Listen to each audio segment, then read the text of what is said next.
Hello everyone, আসসালামু আলাইকুম। তো আজকে আমি নিয়ে এসেছি আপনাদের সাথে সহজ একটা রান্নার রেসিপি, হালিম রান্না। তো হালিম রান্না করার জন্য আমি বাজার থেকে হালিম মিক্সটা কিনে নিয়ে আসছি। তো এখন আমি এই প্যাকেটটা খুলবো। হালিম মিক্সটা একটা বাটিতে ঢেলে নিব। এরপর 3 কাপ পরিমাণ গরম পানি দিয়ে 30 মিনিটের জন্য ভিজিয়ে রাখবো। হালিম মিক্সের মশলাটা একটা পাত্রে ঢেলে নিব, তারপর 2 চা চামচ পরিমাণ রেখে দিব। হালিম মিক্স রান্না করার জন্য আমি প্রেশার কুকার নিয়েছি, আর আমি প্রেশার কুকারে 1 কাপ পরিমাণ সয়াবিন তেল দিয়ে দিব।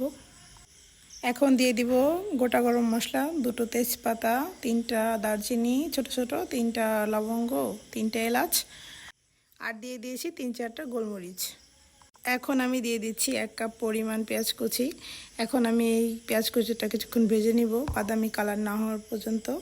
আর দিয়ে দেবো স্বাদ মতো লবণ। লবণের পরিমাণটা একটু কমিয়ে দেবো, কারণ হালিম মিক্সের সাথে লবণ থাকে, এই জন্য লবণের পরিমাণটা একটু কমিয়ে দেওয়াই ভালো।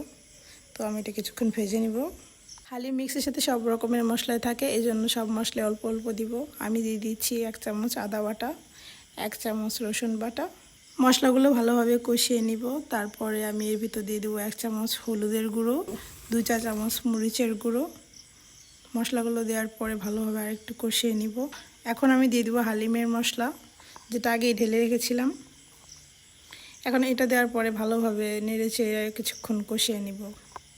মশলাটা কষানোর জন্য দিয়ে দেবো সামান্য পরিমাণ পানি, কারণ গরুর মাংস রান্নার জন্য পানি ব্যবহার করব না, কারণ এমনিতেই পানি হয়ে যাবে। আমি এখানে 1 কেজি গরুর মাংস নিয়েছি। এখন আমি এই মাংসগুলো দেওয়ার পরে একটু কষিয়ে নিব কিছুক্ষণ, 10 মিনিটের মতো কষানোর পরে যে দেখেন গরুর মাংস থেকে পানি ছেড়ে দিছে। তো আমরা এখন এই পর্যায়ে ঢাকনা লাগিয়ে দেব। 10-12টা সিটি বাজিয়ে নিয়েছি। তারপরে এখন প্রেসার কুকারের ঢাকনাটা খুলে ফেলবো, দেখবো যে মাংস সেদ্ধ হয়েছে কিনা। ঢাকনা সরিয়ে দেওয়ার পরে আমরা এখন চেক করে নিয়েছি যে মাংস সেদ্ধ হয়েছে কিনা। আমাদের মাংস একদম সেদ্ধ হয়ে গেছে। তো আপনারা 10-12টা সিটি বাজিয়ে মাংস সেদ্ধ করে নেবেন। তো এখন আমি দিয়ে দিব আগে থেকে মিক্সড করা চাল ডালের মিশ্রণটা, হালিম মিক্সের, সেটা এখন সম্পূর্ণ দিয়ে দিব। এটা দিয়ে দেওয়ার পরে 10 থেকে 15 মিনিট একটু জাল দিব চাল ডালটা সিদ্ধ হওয়ার জন্য। হালিম মিক্সটা প্রায় হয়ে এসেছে। এরপর আমরা আরেকটা প্যানে একটু সয়াবিন তেল দিয়ে এর ভিতরে দিয়ে দেবো 4টা শুকনো মরিচ আর কিছু গোটা রসুন দিয়ে এখন এটা ভেজে নিব। এটা ভেজে নেওয়ার পরে এখন হালিমের ভিতরে এটা দিয়ে দিব।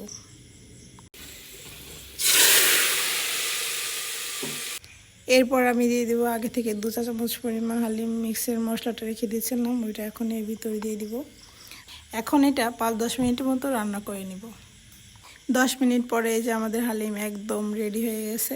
এখন আমরা এটা চুলা বন্ধ করে নামিয়ে নিব।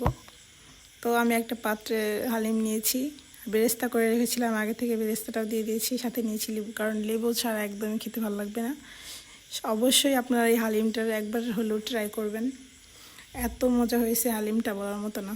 আপনারা বাসায় সবাই এই হালিম রান্নাটা ট্রাই করবেন না একবার। আমার ভিডিওটা যদি ভালো লেগে থাকে অবশ্যই সাবস্ক্রাইব করবেন। ধন্যবাদ।